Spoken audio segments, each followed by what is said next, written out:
या रोलिंग या hello sir, आपने हिंदू सरकार का राइटर है, उसकी स्टोरी के बारे में कुछ बताया, किस तरह की स्टोरी है? मैंने इस फिल्म के डायलॉग्स लिखे हैं, स्क्रीन प्ले मधुर भंडारकर और अनिल पांडे ने लिखी है। इस फिल्म की कहानी बहुत ही इंटरेस्टिंग कहानी है। एक इंसान के साथ 1975 में इमरजेंसी जब ला दी गई थी, उस दौर में उसके साथ क्या होता है और उस व्यक्ति, उस औरत के साथ क्या होता है और कैसे वो संघर्ष करती है, कैसे इमरजेंसी की वजह से उसकी ज़िंदगी बदल जाती है, और उस संघर्ष की ये कहानी है। मैं कहूँगा 70% इट्स फैक्ट, अपना फिक्शन है, और 30% हमने इमरजेंसी का जो जो फैक्ट्स थे, जो एक्चुअल हिस्ट्री हुई थी, उसको हमने दिखाया है। तो ये फिक्शन और फैक्ट का एक अच्छा सा संगम है। और आज़ादी के बाद का जो हमारा इतिहास है पिछले 70 साल का, उसमें इस तरह की फिल्म बहुत ही कम बनी है, शायद नहीं बनी है, जिसमें हम हिस्ट्री को छूते हैं कि जनता के साथ क्या होता है, जनता कैसे महसूस करती है, जनता कैसे सरकार के दबाव से गुजरती है। सो ये उसकी कहानी है, और it's a very very interesting story about a person called Indu सरकार। सो कैसा एक्सपीरियंस रहा आपका इसमें एज अ राइटर काम करना? बहुत ही इंटरेस्टिंग एक्सपीरियंस रहा, क्योंकि मुझे रिसर्च करना पड़ा। मैंने काफ़ी किताबें पढ़ी, काफ़ी शाह कमीशन का रिपोर्ट पढ़ा, काफ़ी डॉक्यूमेंट्रीज मुझे देखनी पड़ी। और मेरी वैसे इमेज कॉमेडी राइटर की है, लाइट रोमांटिक कॉमेडीज़ की है, तो मेरे लिए अपने आप को वर्सेटाइल प्रूव करने के लिए, एक सीरियस राइटर बनने के लिए, दिखाने के लिए, मेरे लिए एक बहुत ही एक अच्छा मौका था। और आई एम वेरी थैंकफुल कि मधुर ने मुझे वो चांस दिया। और इस फिल्म में डायलॉग्स काफ़ी कंट्रोवर्शियल है, काफ़ी हार्ड हिटिंग है, और वो ऑलरेडी उसकी एक अपनी जगह बन चुकी है। तो I think it's a new life for me, and I feel like कि ये डायलॉग्स बहुत समय तक लोग याद रखेंगे, क्योंकि वो फिल्म का हिस्सा है, सिर्फ पंच लाइन्स नहीं है। तो मेरे लिए कह सकते हैं एक पूरा नया एक अवतार है, and I am very thankful to Indu Sarkar and the entire team. Sir, तो कितना चैलेंजिंग था आपके लिए, जिस तरीके से आपने बोला कि कॉमेडी जॉनरे आप ज़्यादा जी, करते हैं और अब इस तरीके की आप जॉनरे पे आ रहे हैं, तो ये कितना चैलेंजिंग था आपके लिए उस पे आना, कंट्रोवर्सी पे वेल आना? चैलेंजिंग तो था, बट मैंने पास्ट में फिर भी दिल है हिंदुस्तानी, कच्चे धागे, किस्मत कनेक्शन, उस तरह की ड्रामेटिक फिल्में भी लिखी थी। फिर भी दिल है हिंदुस्तानी जो शाहरुख खान की थी, उसमें पॉलिटिक्स की बात थी, उसमें मीडिया की बात थी। लेकिन यहाँ हिंदुस्तान में फिल्मों में इमेज बन जाती है, तो मेरी इमेज कॉमेडी राइटर की बन गई। सो लिखना मेरे लिए मुश्किल नहीं था, क्योंकि मेरा इतिहास में स्टडी था, मेरा ये इंटरेस्ट का विषय है। लेकिन अच्छा लिख के ऑडियंस तक पहुंचा के उसको सक्सेसफुल करना, वो बड़ी चैलेंज है। और वो चैलेंज 28 से जब फिल्म रिलीज होगी और लोग डायलॉग्स के बारे में बात करेंगे, तब मेरी चैलेंज वो पूरी होगी। लिखना मेरे लिए पार्ट ऑफ स्टडी था। As a writer I should be able to write everything about everything, और वो मेरे लिए आसान था। लेकिन मेरी इमेज को तोड़ के अलग राइटर की इमेज जो मुझे बनानी है, वो बनेगी कि नहीं, वो 28 को आप मीडिया वाले, जनता बताएंगे।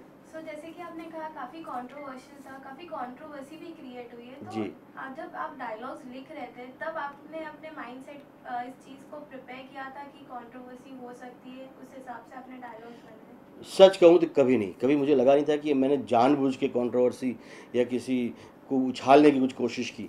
लेकिन फिल्म का सब्जेक्ट, स्क्रीन प्ले ही ऐसा था कि उसके उसके उसके जो मोड थे, वो ऐसे थे कि जहाँ पे हमें हार्ड हिटिंग, स्ट्रॉन्ग, एग्रेसिव, आक्रामक बात करनी ज़रूरी थी।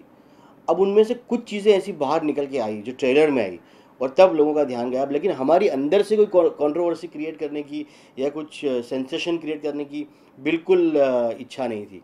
क्योंकि उस ऐसा करने से क्या होता है कि इस तरह की सीरियस फिल्म में, हिस्ट्री बेस्ड फिल्म में, वो कहीं ना कहीं सस्ती बन जाती है, चीप बन जाती है। कहीं ना कहीं हम उसके सत्य के साथ हम खिलवाड़ करते हैं, और जो हमारा आशय, हमारा इंटेंशन बिल्कुल नहीं था। लेकिन more than controversial, I will say it that these lines are very powerful, very hard hitting. That's why उस पर नज़र जाती है, और that's why it becomes talk of the town. और सर, क्या क्या तैयारी कर रही हैं अपने कहानी लिखने के लिए, किस तरीके से आपने कैरेक्टर का चुनाव किया और किस तरीके से आपने कैरेक्टर्स निकाले?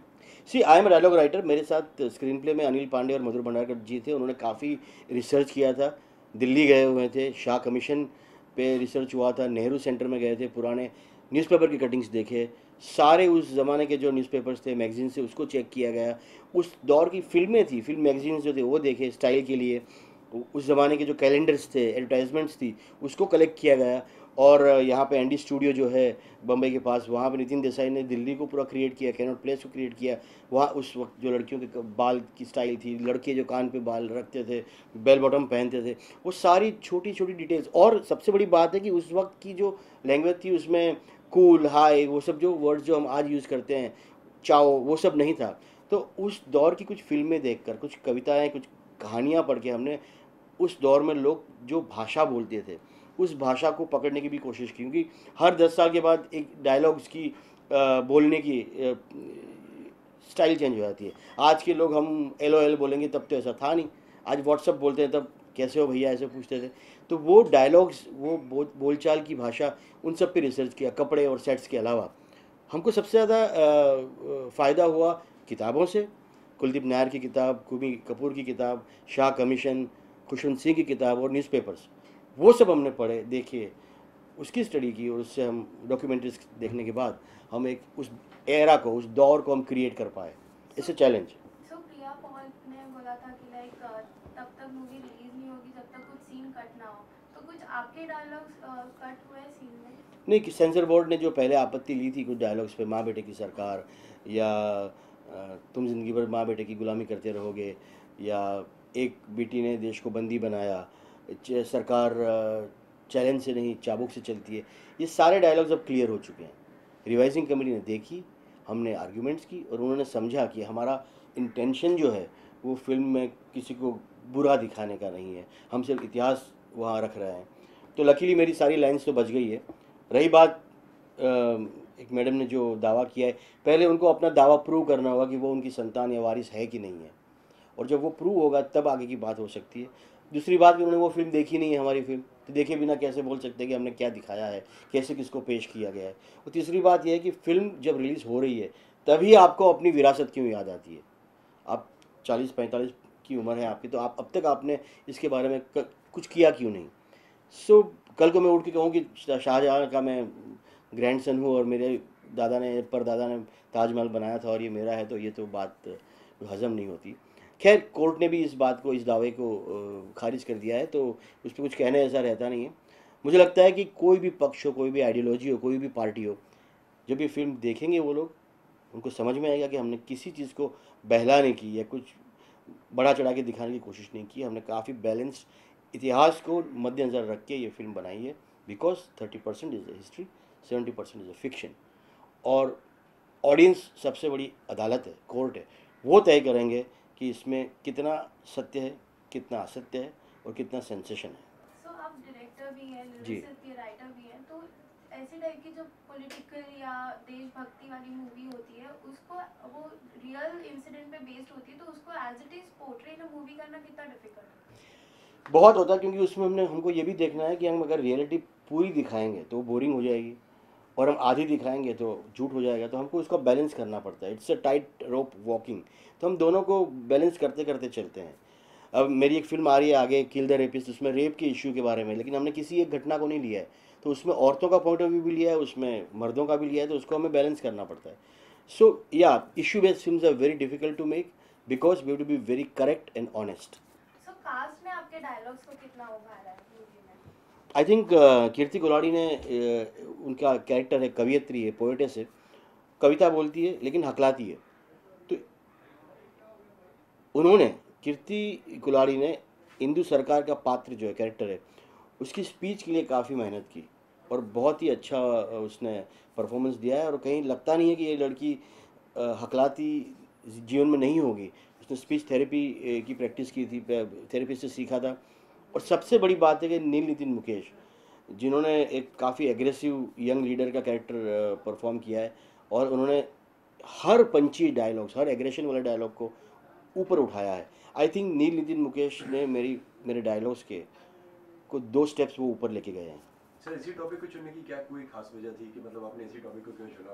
ये part वेल, कभी ना कभी इतिहास जो होता है उसे कहना तो होता ही है, क्योंकि कब तक हम वही फिल्में बनाते रहेंगे, लव स्टोरीज, फैमिली स्टोरी, शादियाँ, और वो तो चलता ही रहता है। तो हमको लगा कि ये इंडियन हिस्ट्री का एक ऐसा अधूरा चैप्टर है, अनजाना चैप्टर है, जिसको आज की पीढ़ी जानती नहीं है। तो इसलिए हमने ये फिल्म बनाने की कोशिश की है और हिम्मत भी दिखाई है।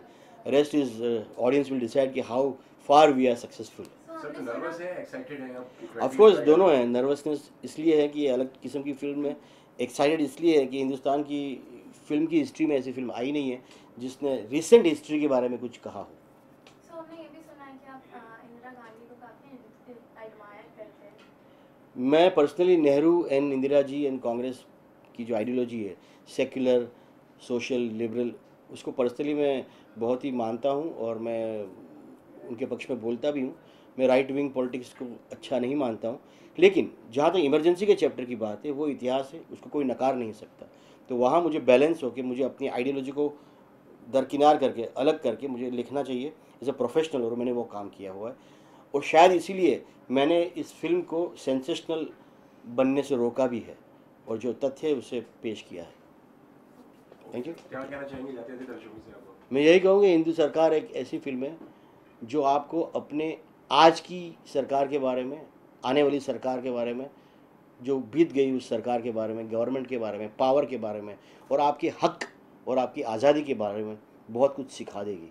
आपको अपने हक के लिए, अपने पावर के लिए जनता को लड़ना चाहिए और कैसे लड़ना चाहिए और किसी भी सत्ता के सामने विरोध करना चाहिए, ये संदेश आपको इस फिल्म से मिलेगा। ज़रूर देखिएगा हिंदू सरकार।